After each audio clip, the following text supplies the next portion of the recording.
La distinction du président de la République, Denis Sassou Nguesso, à la dignité de la médaille d'or de la République populaire d'Angola, couplée au diplôme d'honneur, est une marque de considération des efforts déployés par cet homme d'État en faveur de la lutte de libération des peuples de l'Afrique australe, à l'instar de l'Angola qui a accédé à son indépendance le 11 novembre 1975.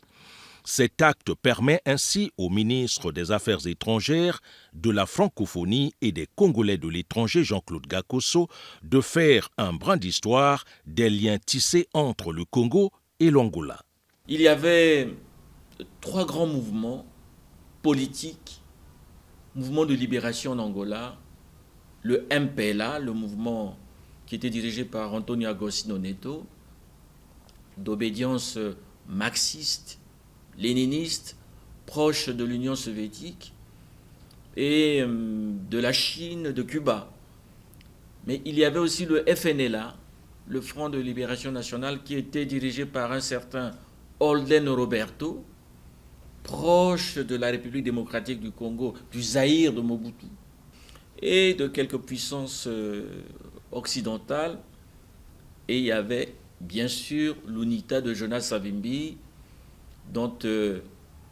les accointances avec l'Afrique du Sud étaient tout à fait évidentes. Le MPLA au départ était basé au Congo, Kinshasa, mais le régime de Mobutu n'en a plus voulu et leur a demandé de quitter le territoire. Et ils ont traversé le fleuve, les militants du MPLA, donc José Eduardo dos Santos, Agostinho Neto lui-même d'abord, peut-être même les Chipenda, Daniel Chipenda et tant d'autres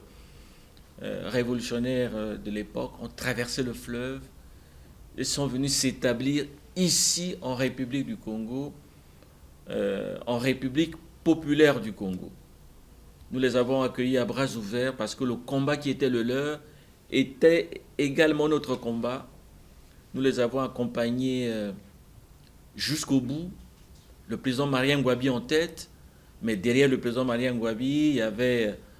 de jeunes officiers, Denis Sassou Nguesso, qui était ministre de la Défense. Et le président Lourenço, hier à Luanda, a tenu à le rappeler pour la mémoire des jeunes générations qui ont tendance à oublier des faits aussi importants de notre histoire commune, que le président Denis Sassou Nguesso a joué un rôle central en tant que ministre de la Défense, en tant que patron des services de sécurité de notre pays. Les arsenaux qui arrivaient de l'étranger, principalement de l'Union soviétique, transitaient par Pointe-Noire avant d'arriver au Cabinda, mais aussi à Cabinda, la ville de Cabinda. Donc, et tout cela a du sens dans ce que le président Lourenço et son gouvernement ont fait hier, honorer la mémoire du vivant des acteurs qui ont contribué de manière décisive à l'avènement de l'indépendance de l'Angola. Donc le président Marien Ngouabi à titre posthume et le président Denis Sassou Nguesso qui était présent lui-même à ce grand événement. Donc pour nous, c'est une occurrence essentielle parce que la relation entre le Congo et l'Angola est de manière traditionnelle dans la politique de notre pays quelque chose de central. En souvenir de ces bienfaits, les deux pays ont depuis lors maintenu la flamme de leurs relations à un niveau satisfaisant au bénéfice des deux peuples.